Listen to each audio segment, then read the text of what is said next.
Hello everyone, welcome to Arun money Telugu and good evening. ఈ రోజు markets కంటిన్యూగా పాజిటివ్గానే ఉన్నాయి. లాస్ట్ 3 days నుంచి కూడా ఈ రోజు మెజారిటీ ఆఫ్ ద ఇండెక్సెస్ అన్ని పాజిటివ్గా ఉన్నాయి. ఎస్పెషల్లీ బాగా పర్ఫామ్ చేసిందంటే mid and small cap sector అయితే బాగా పర్ఫామ్ చేసింది. ఐటీ సెక్టర్ లాస్ట్ 4 days నుంచి కూడా పాజిటివ్గానే ఉంది. ఈ రోజు డిఫెన్స్ సెక్టర్ కూడా బాగా పాజిటివ్గా ఉంది. లాస్ట్ 2 days నుంచి కూడా 4% పెరిగింది డిఫెన్స్ ఇండెక్స్ అయితే. గవర్నమెంట్ బడ్జెట్ సెషన్ అయితే దగ్గరలోనే ఉంది. నెక్స్ట్ 2 monthsలో డిఫెన్స్ స్టాక్స్ కానీ అండ్ లైక్ రైల్వే స్టాక్స్ కానీ కొన్ని ఇన్సెంటివ్ స్కీమ్స్ ఇవ్వచ్చు అనే అప్డేట్ ఉంది. ఈ రీజన్ వల్ల ఈరోజు రైల్వే స్టాక్స్ అయితే బాగా పర్ఫామ్ చేసాయి. 10 నుంచి 12% అయితే పర్ఫామ్ చేసే రైల్వే స్టాక్స్ లైక్ ఐఆర్సిటీసీ కానీ రైల్ టెల్ కానీ జూపిటర్ వ్యాగన్ లాంటి స్టాక్స్ అయితే బాగా పర్ఫామ్ చేసాయి. ఫెర్టిలైజర్ స్టాక్స్ కానీ సీడ్ స్టాక్స్ కానీ టెక్స్టైల్ కానీ ఈచ్ అండ్ ఎవ్రీ సెక్టర్ కూడా ఈరోజు అయితే పాజిటివ్గానే ఉంది. బడ్జెట్లో పాజిటివ్గా ఉండొచ్చు అనే అప్డేట్ ఉండడం వల్ల దానితో పాటుగా కూడా ఎఫ్ఐఐస్ అయితే ఇండియాలోకి కంటిన్యూగా ఇన్వెస్ట్మెంట్ పెట్టడానికి అయితే ఇంట్రెస్ట్ చూపిస్తున్నారు. అండ్ నెక్స్ట్ రిజల్ట్స్ కూడా కంపెనీ ఎర్నింగ్స్ కూడా బెటర్గానే ఉండొచ్చు అనే మార్కెట్ అయితే ప్రిడిక్షన్ చేస్తుంది. ఈ రీజన్ వల్ల ఈరోజు మార్కెట్ అయితే పాజిటివ్గా ఉంది. ఈరోజు మెటల్ ఇండెక్స్ అయితే బాగా పర్ఫామ్ చేసింది. నాల్కో కంపెనీ అయితే 52 వీక్స్ హైకి రీచ్ అయింది. అండ్ హిండ్ జింక్ స్టాక్ కూడా బెటర్గా పెరిగింది ఈరోజు. దీనికి ఇంపార్టెంట్ రీజన్ అయితే గోల్డ్ అండ్ సిల్వర్స్ అయితే రికార్డ్ని అయితే బ్రేక్ చేసి పైకి అయితే వెళ్తున్నాయి. గోల్డ్ ఈ రోజు 2190 రూపీస్ పెరిగి 1,36,670 రూపీస్ దగ్గర ఉంది 10 grams of the gold. And silver కూడా 1 kgకి ఈ రోజు అయితే 6,050 రూపీస్ పెరిగి 2,14,010 రూపీస్గా ఉంది. సిల్వర్ అండ్ గోల్డ్ పెరగడానికైతే ఫెడ్ అయితే రేట్ కట్టు నెక్స్ట్ చేస్తారు అనే డేటా కూడా ఉంది, అప్డేట్ ఉంది. దాంతో పాటుగా మన ఇండియా ఆర్బీఐ కూడా 25 basis points తగ్గించవచ్చు అనే డేటా కూడా ఉంది. ఆర్బీఐ మినిట్ మీటింగ్ అయితే జరిగింది ఈరోజు. ఈ మీటింగ్లో నెక్స్ట్ February 5th రోజు కూడా 25 basis points కట్ చేయొచ్చు అనే డేటా కూడా ఉంది. ఈ రీజన్ వల్లే గోల్డ్ అండ్ సిల్వర్ ప్రైస్ కూడా బాగా పెరిగాయి ఈరోజు. అండ్ సిల్వర్ ఇంకా రికార్డ్ లెవెల్లో పెరగడానికైతే సప్లై అండ్ డిమాండ్ ఒక రీజన్ అయితే, దాంతో పాటుగా ఈటీఎఫ్స్ ఇన్వెస్ట్మెంట్ పెట్టడం ఒకటి. అండ్ ఫర్దర్గా కూడా కొన్ని కంట్రీస్ అయితే ఎక్స్పోర్ట్స్ని స్టాప్ చేస్తున్నారు. ఈ రీజన్ వల్ల సిల్వర్ అయితే బెటర్గా పెరుగుతుంది. సిల్వర్ ఎప్పుడైతే కంటిన్యూగా పెరుగుతూ ఉంటుందో ఇండియాలో హిండ్ జింక్ స్టాక్ పెరుగుతూ ఉంటుంది. దాంతో పాటుగా ఎంసీఎక్స్ స్టాక్ కూడా పెరుగుతూ ఉంటుంది. అండ్ గోల్డ్ ప్రైజెస్ అయితే కొంత ఎక్స్పర్ట్స్ అయితే చెప్తున్నారు. యార్డేని అనే పర్సన్ అయితే చెప్తున్నాడు. ఈ పర్సన్ బుల్లిష్గా ఉన్నారు గోల్డ్ పైన. నెక్స్ట్ 2029 వరకు అయితే 10 lakhs వరకు రీచ్ అవుతుందని చెప్తున్నారు. ఒక ఔన్స్ గోల్డ్ $10,000గా రీచ్ అవుతుందని చెప్తున్నారు. అంటే ఈయన చెప్తున్న దానికి మెయిన్ ఇంపార్టెంట్ రీజన్ ఎందుకు చెప్తున్నారో చూస్తే, యూఎస్లో సిపిఐ డేటా తక్కువ రావడం వల్ల నెక్స్ట్ ఫెడ్ వాళ్ళు రేట్ కట్ చేస్తారు. దాంతో పాటుగా డాలర్ వీక్ అవుతుంది అండ్ గోల్డ్ ప్రైస్ కూడా ఫర్దర్గా పెరుగుతాయని కూడా చెప్తున్నారు. గోల్డ్తో పాటుగా S&P 500 కూడా 7,700కి రీచ్ అవుతుందని కూడా చెప్తున్నారు. యార్డేని రీసెర్చ్ వాళ్ళు కంపెనీకి సంబంధించినటువంటి యార్డేని వాళ్ళైతే చెప్తున్నారు. యూఎస్లో ఈక్విటీలో బిగ్ ఇన్వెస్ట్ అయినటువంటి వీళ్ళు ఇంకొక రీజన్ కూడా చెప్తున్నది ఏంటంటే ఆర్టిఫిషియల్ ఇంటెలిజెంట్ ట్రేడ్లో కూడా లైక్ మోర్ వాలటైల్గా ఉంది. ఈ కంపెనీస్లో హ్యూజ్ ఇన్వెస్ట్మెంట్ పెరుగుతుంది కానీ అంత రిటర్న్స్ అయితే రావట్లేదు. ఈ రిటర్న్స్ రావడానికి చాలా టైం పడుతుంది. ఈలోపు వీళ్ళు బిజినెస్ ఎఫెక్టివ్గా ఇంప్లిమెంటేషన్ చేయకపోతే కనుక ఆర్టిఫిషియల్ ఇంటెలిజెంట్ బబుల్ బర్స్ట్ అవుతుందని కూడా చెప్తున్నారు వాళ్ళు. ఈ రీజన్ వల్ల గోల్డ్ ప్రైజెస్ 10 lakh వరకు రీచ్ అవుతుంది 2029 వరకు అని కూడా చెప్తున్నారు. 1973 నుంచి కూడా గోల్డ్ ప్రైజెస్ ఇంతగా పెరగడం అయితే ఎప్పుడు చూడలేదని మార్కెట్లో. అండ్ ఫర్దర్గా కూడా ఇండియాలోనే ఇన్వెస్ట్మెంట్ పెట్టడానికి ఇంట్రెస్ట్ అయితే చూపిస్తున్నారని కూడా తెలుస్తుంది వీళ్ళు. దీనికి ఇంపార్టెంట్ రీజన్ అయితే ఇండియా ఏఐకి సంబంధించినటువంటి మార్కెట్ కాదు. అండ్ ప్రజెంట్గా మ్యానుఫ్యాక్చరింగ్ సెగ్మెంట్లో గ్రో అవుతున్నారు. అండ్ ఎక్స్పోర్ట్ బిజినెస్ కాదు కాబట్టి ఇండియా ఫర్దర్గా నెక్స్ట్ 10 yearsలో గ్రో అవుతుంది ఇండియా ఎకానమీ, ఇండియన్ మార్కెట్స్ అని కూడా ప్రిడిక్ట్ చేస్తున్నారు వీళ్ళు. ఎస్ బ్యాంక్ వాళ్ళు కూడా పాజిటివ్గానే ఉన్నారు. గోల్డ్ పెరగడం విషయంలో $4,550గా వెళ్తుంది 2026లో కూడా ప్రిడిక్ట్ చేస్తున్నారు వీళ్ళు ఎస్ బ్యాంక్ వాళ్ళు. దీనికి ఎస్ బ్యాంక్ వాళ్ళు చెప్తున్న మెయిన్ రీజన్ అయితే జియో పొలిటికల్ టెన్షన్స్ ఉంది ఆల్ ఓవర్ గ్లోబల్గా. లైక్ రష్యా కానీ అండ్ ఉక్రెయిన్ వార్ అయితే జరుగుతుంది. యుఎస్ వెనిజులా మధ్య కూడా కొంత వా లైక్ క్రైసిస్ అయితే జరుగుతుంది. And China, Vietnam and Japan మధ్యలో కూడా కొంత జియోపాలిటిక్ అన్సర్టనిటీ కూడా ఉంది. ఈ రీజన్ వల్ల ఎస్ బ్యాంక్ వాళ్ళు కూడా గోల్డ్ ప్రైజెస్ అయితే 2026 వరకు పెరుగుతుందని అయితే చెప్తున్నారు. ఓవరాల్గా గోల్డ్ ప్రైజెస్ అయితే ఫర్దర్గా పెరగడానికి అయితే ఛాన్సే ఉంది మార్కెట్లో.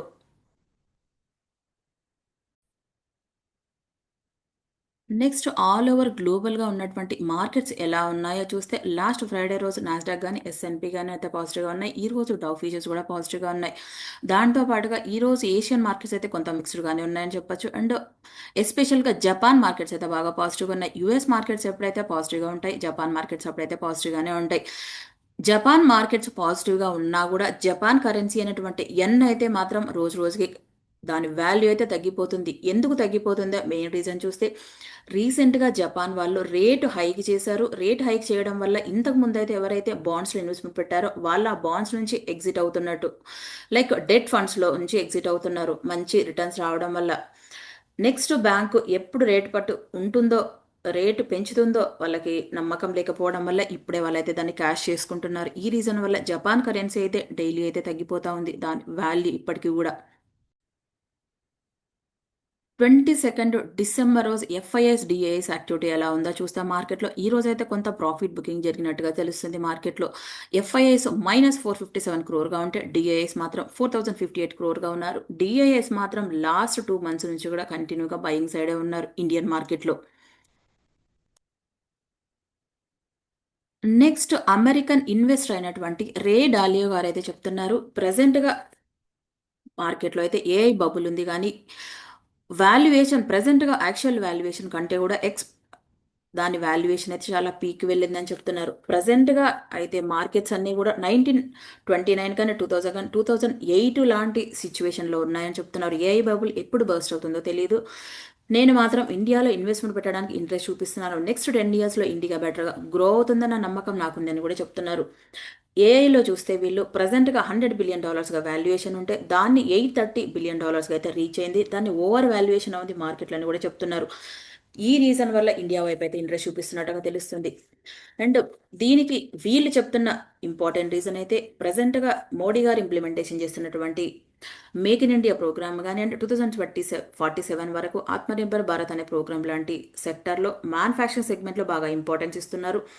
ఇండియాలో ఇన్‌ఫ్రాస్ట్రక్చర్‌ని అయితే బెటర్‌గా డెవలప్ చేస్తున్నారు. కంట్రీలో డెత్స్ అయితే తక్కువగానే ఉన్నాయి. యంగ్ పాపులేషన్ ఎక్కువగా ఉంది. టాలెంటెడ్ పీపుల్ అని కూడా చెప్తున్నారు. FY 26లో Q2లో జీడీపీ గ్రోత్ రేట్ 8.2%గా ఉందని, ఈ రీజన్ వల్ల నేను ఇండియాలో ఇన్వెస్ట్‌మెంట్ పెట్టడానికి ఇంట్రెస్ట్ చూపిస్తున్నానని కూడా చెప్తున్నారు. నెక్స్ట్ 10 ఇయర్స్‌లో ఇండియా బెటర్‌గా గ్రో అవుతుందని కూడా చెప్తున్నారు. అండ్ నరేంద్ర మోడీ గారినైతే లాస్ట్ 30 ఇయర్స్ బ్యాక్ ఉన్నటువంటి చైనాలో ఉన్నటువంటి డెంగ్ జిపాంగ్ లాంటి పర్సన్‌తో అయితే కంపేర్ చేస్తున్నారు. లాస్ట్ 30 ఇయర్స్ బ్యాక్ చైనా ఎలాంటి స్టేజ్‌లో ఉంది ఎకనామిక్‌గా, ప్రెజెంట్‌గా ఇండియా అలాంటి స్టేజ్‌లోనే ఉంది అని నెక్స్ట్ 10 ఇయర్స్‌లో ఇండియా బెటర్‌గా గ్రో అవుతుందని కూడా చెప్తున్నారు. ఈ రీసెంట్ టైమ్స్‌లో యూఎస్, చైనా మధ్యలో టెక్నాలజీ విషయంలో బాగా కాంపిటీషన్ ఉండొచ్చని అండ్ ఈ కంట్రీస్ మధ్యలో కాంపిటీషన్ ఉన్నా కూడా ఇండియా మాత్రం సైలెంట్‌గా వరల్డ్‌లోనే ఫాస్ట్‌గా గ్రో అవుతుందని కూడా చెప్తున్నారు. ఎకనామిక్ పరంగా చూస్తే. ఇది గ్లోబల్ అందరూ గూడా చెప్తున్నదేంటంటే, ఇండియా బెటర్‌గా ఉంది ఇన్వెస్ట్‌మెంట్ పెట్టడానికి ఫర్దర్‌గానైతే చెప్తున్నారు. కొంత గ్లోబల్‌గా ఎలాంటి క్రైసిస్ ఇచ్చినా గూడా కొంత ఇంపాక్ట్ ఉంటుంది గానీ మార్కెట్‌లో గానీ, ఫర్దర్‌గా అయితే ఇండియన్ మార్కెట్స్ అయితే కొంచెం సేఫ్ జోన్‌గా ఉన్నట్టు తెలుస్తుంది. జెఫ్రీస్ వాళ్ళు గూడా రీసెంట్ టైమ్స్‌లో ఇండియన్ మార్కెట్స్ అయితే గ్రో అవ్వలేదని ఎంఎస్‌సిఐ ఇండెక్స్ పరంగా చూస్తే వాళ్ళు గూడా చెప్పారు గాబట్టి, ఫర్దర్‌గా ఇండియన్ మార్కెట్స్ అయితే గ్రో అవ్వడానికి ఛాన్స్ అయితే ఉందని తెలుస్తుంది. ఇండియా, న్యూజిలాండ్ మధ్యలో అయితే ఫ్రీ ట్రేడ్ అగ్రిమెంట్ జరిగినట్టుగా తెలుస్తుంది. ఈ ఫ్రీ ట్రేడ్ అగ్రిమెంట్ జరగడం వల్ల ఇండియాకైతే ఒక పాజిటివ్ అడ్వాంటేజ్ ఉండొచ్చు. ఫర్దర్‌గా ఎకానమీ గ్రో అవ్వడానికి అండ్ 2 కంట్రీస్ కూడా ఫ్రీ ట్రేడ్ అగ్రిమెంట్ పైన సైన్ చేశారు. అండ్ బైలేటరల్ ట్రేడ్ అగ్రిమెంట్ కూడా డబుల్ అవుతుంది నెక్స్ట్ 5 ఇయర్స్‌లో అని కూడా చెప్తున్నారు. న్యూజిలాండ్ వాళ్ళు నెక్స్ట్ 15 ఇయర్స్‌లో $20 బిలియన్ అవుతే ఇన్వెస్ట్‌మెంట్ ఇండియాలో ఇన్వెస్ట్‌మెంట్ పెడతారని తెలుస్తుంది. ఇండియన్ ప్రొడక్ట్స్‌కి అయితే న్యూజిలాండ్‌లో 100% డ్యూటీ ఫ్రీగానే ఉంది. జీరో డ్యూటీ ఫ్రీగానే ఉంది. ఇండియా నుంచి ఎక్స్‌పోర్ట్ చేసే ప్రొడక్ట్‌కి ఎలాంటి టారిఫ్స్ అయితే లేదు. ఇండియా గూడా ఇండియన్ మార్కెట్స్ కూడా కొంత యాక్సెస్ ఇచ్చారు న్యూజిలాండ్ వాళ్ళకి. లైక్ యాపిల్స్ గానీ, కివి ఫ్రూట్స్ గానీ అండ్ హనీ లాంటి ఫార్మ్ ప్రొడక్ట్స్‌కి. కానీ కొన్ని ఏస్‌లో గూడా రిస్ట్రిక్షన్ అయితే చేశారు. Dairy, sugar, spices, edible oils, rubber and కొన్ని ప్రొడక్ట్స్‌కి అయితే ఎక్స్‌క్లూడ్ ఇచ్చింది. ఇండియన్ గవర్నమెంట్ అయితే యాక్సెస్ చేయలేదు ఈ ప్రొడక్ట్స్‌కి. డ్యూటీ ఫ్రీ ఇన్పుట్స్ ఉండడం వల్ల ఇండియా మ్యానుఫ్యాక్చరింగ్ సెక్టర్ అయితే బెటర్‌గా గ్రో అవుతుంది. లైక్ వుడ్ లాగ్స్ గానీ, కుకింగ్ కోల్ గానీ అండ్ మెటల్ స్క్రాప్ లాంటి సెగ్మెంట్‌లో అయితే బెటర్‌గా గ్రో అవుతుందని తెలుస్తుంది. అండ్ కొన్ని work visas and work holiday visas గూడా ఇష్యూ చేస్తున్నారు. 5000 వర్క్ వీసాస్ కానీ అండ్ 1000 హాలిడే వీసాస్ కూడా ఇష్యూ చేస్తున్నారు. ఎవరైతే పోస్ట్ గ్రాడ్యుయేషన్ చదివే స్టూడెంట్స్కి కానీ అండ్ పిహెచ్డీ చేసే వాళ్ళకి కూడా వీసాస్ అయితే ఇష్యూ చేస్తున్నారు. ఈ ట్రేడ్ అగ్రిమెంట్ సైన్ అవ్వడం వల్ల కూడా ఇండియన్ ఎక్స్పోర్ట్స్ పెరుగుతాయి. ఎలాంటి టారిఫ్స్ లేకుండా ఇండియాకి అయితే ఇన్కమ్ వస్తుంది లైక్ డాలర్స్లో. ఇది కంట్రీకి ఉన్నటువంటి ట్రేడ్ డెఫిసిట్ అయితే బ్యాలెన్స్ అవుతుంది అండ్ ఇండియాలో అయితే డాలర్స్ కూడా పెరుగుతాయి అండ్ ఆర్బీఐ దగ్గర. ఇండియా ఫోరెక్స్ రిజర్వ్స్ కూడా పెరుగుతాయి. ఇది కూడా మంచిదే ఇండియన్ ఎకానమీ ఫర్దర్గా గ్రో అవ్వడానికి. యుఎస్ వాళ్ళు చెప్తున్నది ఏంటంటే రష్యా అలాగే ఉక్రెయిన్ మధ్యలో పీస్ డిస్కషన్స్ అయితే కంటిన్యూగా జరుగుతున్నాయి మియామిలో. ఇవి కన్స్ట్రక్టివ్గా అండ్ ప్రొడక్టివ్గా జరుగుతున్నాయని కూడా చెప్తున్నారు వీళ్ళు. అండ్ ఇండియా యుఎస్ మధ్యలో ట్రేడ్ లీవ్ విషయానికి వస్తే ఇది అడ్వాన్స్ స్టేజ్లో ఉన్నాయి నెగోషియేషన్ చేయడానికి అని కూడా చెప్తున్నారు పీయూష్ గోయల్ గారు, కామర్స్ మినిస్టర్ అయినటువంటి పీయూష్ గోయల్ గారు. ఈయన చెప్తున్నది ఏంటంటే 7 ఫ్రీ ట్రేడ్ అగ్రిమెంట్ ఇండియా పైన సైన్ చేసింది ఇప్పటి వరకు కూడా. దీన్ని ఇంప్లిమెంటేషన్ చేయడం వల్ల ఇండియా ఎకనామిక్గా గ్రో అవుతుంది. ఫర్దర్గా కూడా ఇండియాకి బెటర్గానే ఉంటుందనే విధంగా అయితే చెప్తున్నారు.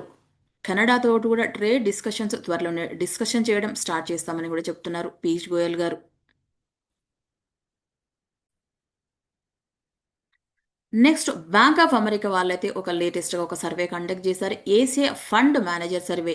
దీంట్లో ఇండియాలో ఎక్కువ మెంబర్స్ ఇన్వెస్ట్మెంట్ పెట్టడానికి ఇంట్రెస్ట్ చూపిస్తున్నారు. చైనా నెక్స్ట్ ఉందని కూడా చెప్తున్నారు. India regained favour with global investor అనే విధంగా చెప్తున్నారు. ఇండియా ఫేవర్గా ఉంది అందరూ. నెక్స్ట్ సెబీ చైర్మన్ అయినటువంటి తుహిత్ కాంత్ పాండా గారితో ఒక ఇంపార్టెంట్ స్టేట్మెంట్ చేశారు ఈరోజు. ఈయన ఆర్బీఐ కానీ అండ్ ఐఆర్డిఐ వాళ్ళతో డిస్కషన్ జరుపుతున్నారని, వాళ్ళతో పాటుగా జిఎస్టీ కౌన్సిల్తో కూడా డిస్కషన్ జరుపుతున్నారని తెలుస్తుంది. జిఎస్టీ ఇష్యూస్ వల్ల కూడా డెలివరీ కానీ సెటిల్మెంట్ విషయంలో కొంత నెగిటివ్గా ఉందని, ఈ ఇష్యూస్ సాల్వ్ చేస్తే agricultural and non agricultural commodity సెగ్మెంట్లో అయితే బెటర్గా గ్రో అవుతారని కూడా తెలుస్తుంది. అండ్ ఈ రీజన్ వల్ల ఎంసీఎక్స్ స్టాక్ అయితే ఈరోజు 5% పెరిగింది. ఎంసీఎక్స్లోనే derivatives and commodity and non commodity derivatives అయితే ట్రేడ్ అవుతూ ఉంటాయి. నెక్స్ట్ కేఈసీ ఇంటర్నేషనల్ వాళ్ళకైతే ఒక అప్డేట్ ఉంది. ఈ స్టాక్ ఈరోజు 7% పెరిగింది. పవర్ గ్రిడ్ కార్పొరేషన్ బిడ్డింగ్ చేసే ప్రాసెస్లో వీళ్ళైతే బ్యాన్ చేశారు ఇంతకుముందు. వీళ్ళకి ఢిల్లీ హైకోర్టు వాళ్ళైతే రిలీఫ్ ఇచ్చారు ఈ కంపెనీలో బిడ్లో పార్టిసిపేట్ చేయడానికి. ఇది ఈ కంపెనీకి అయితే ఒక పాజిటివ్ న్యూసే. నెక్స్ట్ దిలీప్ బిల్డ్కాన్ వాళ్ళు 4900 crore వర్త్ చేసే ఆర్డర్ విన్ అయ్యారు మధ్యప్రదేశ్ ఊర్జా వికాస్ నిగమ్ లిమిటెడ్ దగ్గర నుంచి. వీళ్ళు ఈ ఆర్డర్లో 1363.55 మెగావాట్స్ ఆఫ్ ప్రాజెక్ట్ని అయితే సోలార్ పవర్ ప్రాజెక్ట్ని డెవలప్ చేస్తారు ఈపీసీ సెగ్మెంట్లో. వీళ్ళకి ఈ ప్రాజెక్టు పిఎం కుసుమ్ స్కీమ్కి అయితే వచ్చింది. వీళ్ళకి ఈ ప్రాజెక్ట్ని వీళ్ళు 18 monthsలో ఫినిష్ చేస్తారని తెలుస్తుంది. ఈ ప్రాజెక్ట్ రావడం వల్ల ఈ స్టాక్ 4% పెరిగింది రోజు. నెక్స్ట్ అపోలో మైక్రో సిస్టమ్ వాళ్ళకి డిఆర్డిఓ దగ్గర నుంచి టెక్నాలజీ ట్రాన్స్ఫర్ అయితే వీళ్ళకైతే అప్రూవల్ వచ్చింది. వీళ్ళకి laser based direct energy weapon system and EO tracking system for DAW అంటే డైరెక్ట్ ఎనర్జీ వెపన్ సిస్టమ్కి అయితే వీళ్ళకి టెక్నాలజీ ట్రాన్స్ఫర్ అప్రూవల్ అయితే వచ్చింది. వీళ్ళకి ఈ అప్రూవల్ రావడం వల్ల ఈ స్టాక్ 5% పెరిగింది రోజు.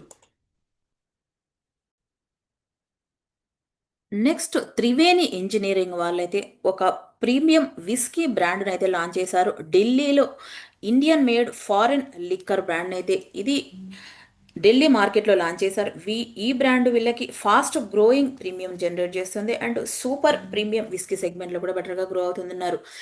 త్రివేణి ఇంజనీరింగ్ కంపెనీ ఈపీసీ సెగ్మెంట్లో ఉంది అంటే సోలార్ పవర్ ప్లాంట్స్ కానీ ఇంజనీరింగ్ సెగ్మెంట్లో కానీ పవర్ ప్రాజెక్టు కన్స్ట్రక్షన్ చేసే విషయంలో కానీ హైడ్రల్ కానీ థర్మల్ పవర్స్ కానీ అన్ని సెగ్మెంట్లలో ఉన్నారు వీళ్ళు ఈ త్రివేణి ఇంజనీరింగ్ వాళ్ళు. ఈ కంపెనీకి వీళ్ళు ఈ ప్రోడక్ట్ని మార్కెట్లో లాంచ్ చేయడం వల్ల బ్రివరీ సెగ్మెంట్లో కూడా ఉన్నారు వీళ్ళు. ఈ ప్రోడక్ట్ లాంచ్ చేయడం వల్ల స్టాక్ ఈరోజు 3% పెరిగింది. నెక్స్ట్ ఎంక్యూర్ ఫార్మా వాళ్ళు వెయిట్ లాస్ డ్రగ్ ఇంజెక్షన్ అయితే మార్కెట్లో లాంచ్ చేశారు. పొవిడ్స్రా సెమాగ్లూటెడ్ అనే మెడిసిన్ లాంచ్ చేశారు వీళ్ళు. వీళ్ళ మెడిసిన్ పర్ మంత్కి 8790 రూపీస్ అయితే ఖర్చు అవుతుంది. ఇది ఎస్పెషల్గా క్రానిక్ వెయిట్ మేనేజ్మెంట్ చేసే సెగ్మెంట్లో విషయంలో అయితే వాడుతూ ఉంటారు. ఇది ఫస్ట్ కంపెనీ ఇండియాలో కమర్షియల్గా లాంచ్ చేస్తున్నారు ఈ ప్రోడక్ట్ని. వీళ్ళు సెమిగ్లూటెడ్ ఈ మెడిసిన్ అయితే నోవా నోడిస్కు సంబంధించినటువంటి కంపెనీ. వీళ్ళు ఇండియాలో ఎంక్యూర్ ఫార్మా ద్వారా లాంచ్ చేస్తున్నారు.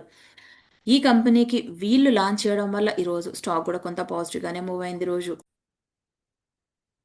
నెక్స్ట్ సీగల్ కంపెనీకి అయితే ఒక ఆర్డర్ విన్ అయ్యారు. 550 crore వర్త్ చేసే ఆర్డర్ వీళ్ళు మధ్యప్రదేశ్ ఊర్జా వికాస్ నిగమ్ లిమిటెడ్ నుంచి ఆర్డర్ విన్ అయ్యారు. వీళ్ళు పీఎం కుసుమ్ స్కీమ్ కింద 130 MW off grid connected solar photovoltaic విద్యుత్ ప్లాంట్ డెవలప్ చేయడానికి వీళ్ళు 25 years పవర్ పర్చేస్ అగ్రిమెంట్ పైన కూడా సైన్ చేశారు. ఆపరేట్ ఈ ప్రాజెక్ట్ని వీళ్ళు ఆపరేట్ చేయడానికి వీళ్ళు ఈ ప్రాజెక్ట్ని 18 monthsలో ఫినిష్ చేస్తారని రీసెంట్గా కూడా మధ్యప్రదేశ్ దగ్గర నుంచి వీళ్ళకి ఒక ప్రాజెక్ట్ వచ్చింది. 1809 వర్త్ చేసే ఆర్డర్ వీళ్ళకి రిపీటెడ్గా ఆర్డర్ రావడం వల్ల స్టాక్ కూడా పాజిటివ్గానే మూవ్ అయింది రోజు 2%గా. నెక్స్ట్ హిందుస్థాన్ కన్స్ట్రక్షన్ కంపెనీ వాళ్ళైతే రైట్స్ ఇష్యూకి వెళ్ళారు 1000 crore. ఆల్రెడీ కంపెనీల షేర్ హోల్డర్స్ ఎవరైతే ఉంటారో వాళ్ళకి 630 షేర్స్ ఉంటే వాళ్ళు 237 రైట్ ఈక్విటీ షేర్స్కి అయితే ఎలిజిబుల్ అవుతారు. లాస్ట్ 3 days నుంచి కూడా స్టాక్ కంటిన్యూగా పెరుగుతుంది. 52 హైక్ అయితే వెళ్ళింది. ఈ రోజు కూడా స్టాక్ 10% మూవ్ అయింది. Next GE Vernova transmission and distribution సెగ్మెంట్లో వీళ్ళేదో ఒక ఆర్డర్ విన్ అయ్యారు. అదాని ఎనర్జీ సొల్యూషన్ లిమిటెడ్లో సబ్సిడరీ కంపెనీ అయినటువంటి హెచ్విడిసి కంపెనీ దగ్గర నుంచి ఆర్డర్ విన్ అయ్యారు. వీళ్ళు ఈ ప్రాజెక్ట్ని మల్టిపుల్ ఇయర్స్లో ఫినిష్ చేస్తారని తెలుస్తుంది. 2500 MW plus 500 kW of high voltage direct current VSA terminal stations develop చేయడానికి వీళ్ళు ఈపీసీ సెగ్మెంట్లో ఈ ఆర్డర్ విన్ అయ్యారు. ఇందులో 2 యూనిట్స్ అయితే ఉంటాయి. 1250 MW ఆఫ్ కెపాసిటీ అయితే ఉంటుంది ఒక యూనిట్. ఈ ప్రాజెక్టులో వీళ్ళు కవడాలోని KPS3 నుండి సౌత్ ఓల్పాడ్ వరకు కూడా రెన్యూబుల్ ఎనర్జీని అయితే ఎక్స్కవేషన్ చేయడానికి కూడా ఈజీగా ఉంటుంది ఈ ప్రాజెక్ట్ డెవలప్ చేసిన తర్వాత. వీళ్ళు ఈ ప్రాజెక్ట్ టోటల్ వాల్యూ అయితే కాస్ట్ 16,000 crore నుంచి 18,000 crore అయితే ఉంది. ఈ ఆర్డర్ వీళ్ళకు రావడం వల్ల 9% పెరిగింది స్టాక్ ఈరోజు. నెక్స్ట్ వరుణ్ బెవరేజెస్ కంపెనీ వాళ్ళు సౌత్ ఆఫ్రికాకు సంబంధించినటువంటి ట్విజా కంపెనీని అయితే అక్వైర్ చేశారు. ఈ కంపెనీ అక్వైర్ చేయడానికి బోర్డు మెంబర్స్ అయితే అప్రూవల్ ఇచ్చారు. ఈ టోటల్ డీల్ వాల్యూ 1118 crore తెలుస్తుంది. ట్విజా కంపెనీ ప్రజెంట్గా మ్యానుఫ్యాక్చరింగ్ అండ్ డిస్ట్రిబ్యూషన్లో ఉన్నారు నాన్ ఆల్కహాలిక్ బెవరేజెస్లో. ఈ అక్వైయేషన్ తర్వాత ట్విజా కంపెనీ వరుణ్ బెవరేజెస్కి సబ్సిడరీ కంపెనీగా ఉంటుంది. ఈ అక్వైయేషన్ జరిగిన తర్వాత కూడా వరుణ్ బెవరేజెస్ స్టాక్ అయితే పాజిటివ్గా మూవ్ అయింది. ట్విజా కంపెనీ అంటే South African based non alcoholic. Next Bondada engineering వాళ్ళకి ఒక ఆర్డర్ వచ్చింది ఎన్ఎల్సి లిమిటెడ్ రాజస్థాన్ దగ్గర నుంచి. ఈ ఆర్డర్లో వీళ్ళు సోలార్ పవర్ ప్లాంట్ని డెవలప్ చేస్తారు ఈపీసీ సెగ్మెంట్లో అండ్ ఆపరేటింగ్ అండ్ మెయింటెనెన్స్ కూడా చేస్తారు. ఈపీసీ సెగ్మెంట్లో అయితే 15 monthsలో ఫినిష్ చేస్తారని, ఆపరేషన్ అండ్ మెయింటెనెన్స్ మాత్రం 3 years వరకు ఫినిష్ చేస్తారని తెలుస్తుంది. ఈ టోటల్ ఆర్డర్ వాల్యూ 945 crore ఉంది. ఈ ఆర్డర్ రావడం వల్ల స్టాక్ కూడా ఈరోజు 6% పెరిగింది. ఈ కంపెనీ టోటల్ ఆర్డర్ బుక్ కూడా ప్రజెంట్గా 4,000 crore అయితే ఉంది. నెక్స్ట్ కైనటిక్ ఇంజనీరింగ్ వాళ్ళు జియో థింగ్స్ దగ్గర నుంచి ఒక ఆర్డర్ విన్ అయ్యారు. ఈవీ సెగ్మెంట్లో 685 crore వర్త్ చేసి ఆర్డర్ విన్ అయ్యారు. ఈ ప్రాజెక్ట్లో వీళ్ళు ఏం చేస్తారంటే like next generation voice assistant vehicle కంట్రోల్ని కానీ, స్మార్ట్ డిజిటల్ ఇన్స్ట్రుమెంట్ క్లస్టర్స్ కానీ, రియల్ టైం డేటాతో కనెక్టెడ్ డయాగ్నోస్టిక్ సిస్టమ్ని అయితే డెవలప్ చేస్తారు వీళ్ళకి ఈ ఆర్డర్ రావడం వల్ల స్టాక్ అయితే 15% పెరిగింది. కైనటిక్ ఎనర్జీ వాళ్ళు ఆటో కాంపోనెంట్ సెగ్మెంట్లో అయితే ఉన్నారు వీళ్ళు నెక్స్ట్ జనరేషన్ డిజిటల్ ప్లాట్ఫామ్లో ఈ ఫీచర్స్ని అయితే డెవలప్ చేస్తారు జియో ఇంటర్నెట్ ఆఫ్ థింగ్స్ కంపెనీలో. నెక్స్ట్ సంవర్ధన్ మదర్స్ అండ్ సుమి వాళ్ళు 100% అయితే వాటా అక్వైర్ చేశారు. నెక్సన్ ఆటో ఎలక్ట్రిక్ సెగ్మెంట్లో వీళ్ళు టోటల్ డీల్ వాల్యూ $207 మిలియన్ ఉంది. ఆటో ఎలక్ట్రిక్ సెగ్మెంట్లో వీళ్ళైతే బై చేశారు నెక్సన్ ఆటో ఎలక్ట్రిక్ GmbH కంపెనీని. ఈ కంపెనీ కూడా passenger vehicle and commercial vehicle సెగ్మెంట్లో బోత్ వేస్లో ఉన్నారు వీళ్ళు. ఈ కంపెనీకి ప్రజెంట్గా 22 ఫెసిలిటీస్ ఉన్నాయి 11 కంట్రీస్లో. ఈ కంపెనీలో కూడా 800 ఇంజనీర్స్ అయితే వర్క్ చేస్తున్నారు. టోటల్ వీళ్ళ వర్క్ ఫోర్స్ కూడా 13,000 ఎంప్లాయీస్గా ఉన్నారు. ఈ company speciality of the products ఏమున్నాయో చూస్తే లైట్ వెహికల్స్ కానీ, ట్రక్స్ కానీ, ఆటో ఎలక్ట్రిక్ స్టాక్స్ కానీ అండ్ లైక్ ఈపీఎస్ సెగ్మెంట్లో అయితే ఉన్నారు వీళ్ళు. ఈ కాంట్రాక్ట్ విల్లు అక్వైర్ చేయడం వల్ల ఈరోజు Samvardhan mothers and Sumi company stock కూడా పాజిటివ్గా రియాక్ట్ అయింది ఈరోజు. ఈ వీడియో కనుక మీకు నచ్చినట్టయితే లైక్ చేయండి, షేర్ చేయండి, కామెంట్ చేయండి, ఛానల్ని సబ్స్క్రైబ్ చేయండి. Thank you.